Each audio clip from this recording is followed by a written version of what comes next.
This is the last in a series of videos that retrace the life of Mary Rabagliati, one of Joseph Wresinski's co-founders in launching ATD Fourth World.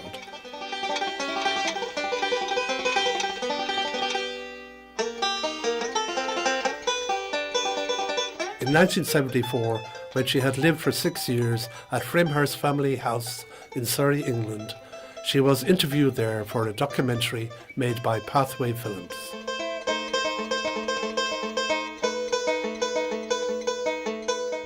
Families are sent here, referred here by the social services, but they're not sent to sort of stagnate in the country. Really, the social services are supposed to keep up with the families while they're here.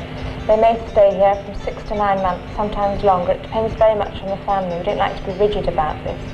And when they go, we do keep up with them. We go and see them, they come and visit us, but then we're no longer responsible for them and we have an altogether different relationship with them.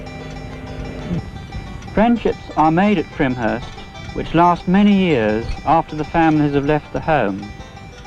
Many families return to the home on friendly visits or seek help in times of family crises.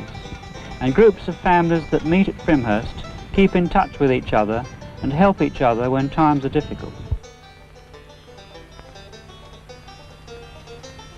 In 1986, a group of 9 young people interviewed Mary.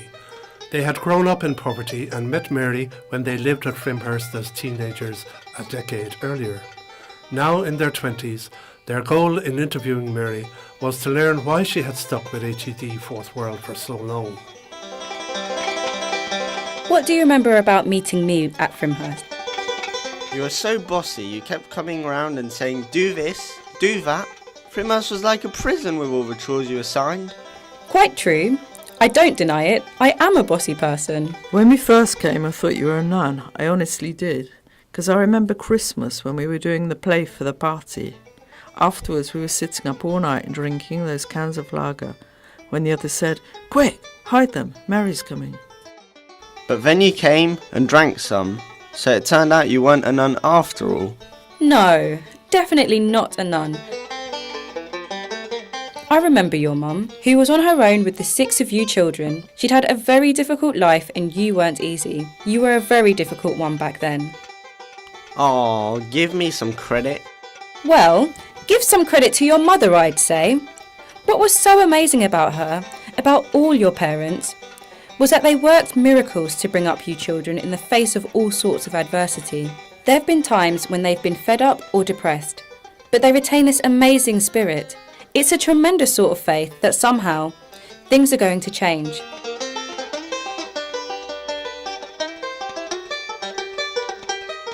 ATD Fourth World uncovers that hope and stresses it. But the hope is there already. It's what makes people get up in the morning and keep on going. What about you? Don't you ever feel like chucking it all in and forgetting the whole thing? Frequently. We're always being challenged by our co-volunteers. We're always being asked to do something new, something more, something different, or to change what we've already done. Constantly being challenged is very hard. So it's not that you can't count on me, but whether or not to continue is something all of us have to decide every morning when we get up. But you've kept going with ATD for years now. Why? What about you? When you meet someone who is miserable, do you feel like giving up? When you see Robert, for example, he's worse off than you are in terms of his housing. Does that make you want to give up? No. Well, there you are then. If I see people in great difficulty, it makes me want to carry on. If I get wrapped up in myself and think, poor old Mary, what a rotten life she has, that's when I want to give up. But when I look at somebody else, I think, blimey, what am I talking about? What have you achieved for ATD Fourth World? Alone, I don't think I would have been able to achieve anything. We do something because there are other people around us. And because I've been with a group of people who've tried to achieve things together, we've kept Frimhurst going. It would have closed down otherwise because nobody else wanted to take it on. What are the most important things you've learnt? Goodness, you've got some big questions. Off the top of my head, you know, a lot of the parents I've known have grown up away from their families and had very unhappy lives. I've learnt that everybody has something important to say and to contribute in spite of those difficulties. Some people talk in a way that you can't understand immediately. They may have had less education, but education doesn't show you anything. Underneath it, I've discovered that they have a lot to teach me about being a good human being. They've also taught me that we all can do much more than we think we can. In an ordinary job, I probably never would have realised this. We all tend to think, oh, I'll never be able to do this. But if you have a go, you realise that you can, just as every one of you has done things that you didn't think you could. What do you hope for in the future of ATD Fourth World? The most important thing is that the young people, like all of you around the table, should carry on. Because if you don't, then everything we've done has been a total waste of time. The importance of Frimhurst to me is in the fact that it's an exemplary model of what one can do with people who are considered useless and have virtually been discarded by society because they don't conform in the way they're expected to, they often don't work and things like that. And at Frimhurst they have a chance to prove that we have faith in them to start with, and then they begin to have faith in themselves and see that they have something that is value to other people. And what is a shame in this social welfare services that although it gives people a lot and helps people a lot, it doesn't provide people with an opportunity to contribute something. And I think this is essential, and this is what we do here, and what can be done in any community virtually if people believe in it. Over Mary's lifetime, she connected to people of all walks of life. Coretta Scott King, the civil rights leader, wrote to her, "I am proud to join with you in the struggle against poverty around the world. The agony of the poor impoverishes the rich." Sir Peter Bottomley, a British Member of Parliament, spoke at Mary's funeral saying, "Like Oscar Romero, the Salvadoran champion of the poor, Mary found the saintliness in other people. She could get ordinary people to do extraordinary things often, and that's where extraordinary talent comes from."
I didn't make life easy for Mary. I've been in children's homes all my life and people told me I was no good. When people in charge wanted me to do something, I often was against it. So when I arrived in Frimhurst, I brought all the parents out on strike against Mary. Because of all my rudeness, Mary didn't need to talk to me, but she took the time to do it, and I felt free to talk to her. Mary didn't talk down to me, and she never turned her back on me. Once, Mary asked me to read something about our work standing on a soapbox at Hyde Park Speaker's Corner. I was so frightened, but she stood by me. She was as nervous as I was. We had a good laugh together when we had done it. Her joy was infectious. She helped us discover our strengths in a way that saved our dignity.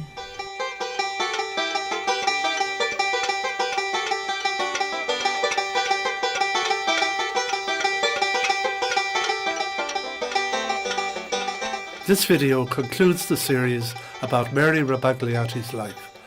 We created this series because, like Mary, we continue to believe that people living in extreme poverty have something of value to contribute to society. To learn more about Mary's legacy or to join in the work she began, please contact ATD Fourth World.